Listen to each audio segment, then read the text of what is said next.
Hey guys, I'm Michael from DistroMike, and today we're answering the question, what is the difference between sativa, hybrids, and indicas? Now, if you've gone and purchased a cannabis product over the past 20, 30 years, maybe even longer than that, you sort of have heard or at least seen sativa products, hybrid products, and indica products, but you may not know what actually makes those products sativa, hybrid, or indica. And the truth is, it all comes down to the terpenes. So it doesn't really matter how much THCA or how much THC is in your flower or how much CBD or any of the cannabinoids. The only thing that actually differentiates sativa, hybrids, and indica is the terpene makeup, meaning there are hundreds, if not thousands, of different types of terpenes.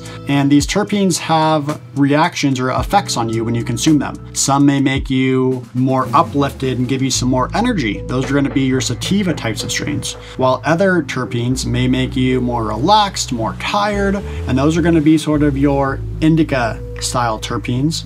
And then your hybrids are sort of considered a mix of the both, where it's not super uppy, but it's also not super downy. It's sort of right in the middle. Now, the reality when it comes to cannabis flower is there's no such thing as a true sativa or a true indica. Flower has been so crossbred over the past 20, 30 years that in most cases, flower is just a hybrid all the way across the board. Some flower may make you feel slightly more up and more energetic. Some flower may make you feel slightly downer and more relaxed. So there is some truth to the sativa, hybrid, and indica statements, but in reality, it's more a consumer-driven fact, or a consumer-driven label than it is going to be like a manufacturer's label. Meaning, in a perfect world, there would be no sativa, hybrid, indicas. It would all just be cannabis, and you would purchase based off of the terpene profiles, meaning there would be a chart that says this terpene does this terpene does this, and then you look at the makeup of the cannabis and you see what terpenes are in it, and you get sort of a general idea of how that flower is supposed to make you feel. Now, when it comes to vapes, there's sativa, hybrid, and indica vapes.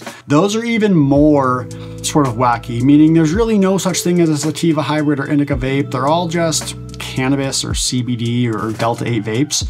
And the sativa, hybrid, and indica labels don't really mean much, meaning your indica vape is most likely going to give you the same effect as your sativa vape, as your hybrid vape. A lot of it is placebo, meaning if you smoke a sativa vape and you think it's going to give you more energy and uplift you more, you're just going to make yourself think that, and then you're going to feel that. And on the flip side, if you think you're smoking an indica vape and that you're going to get tired and more relaxed, you smoke it, you think to yourself, oh, I'm going to be more tired, more relaxed, and you sort of trick yourself into thinking you're more tired or relaxed. Now, that's not 100% true, but that's the gist of it.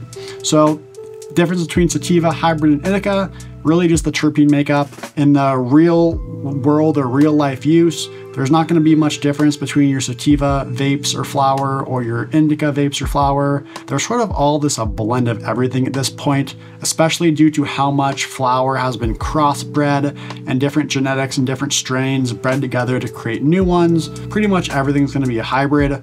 I know it's a little confusing, but I hope that helps. If you have any questions, please let us know. We are DistroMike, the educational hub for everything CBD, vape, and more.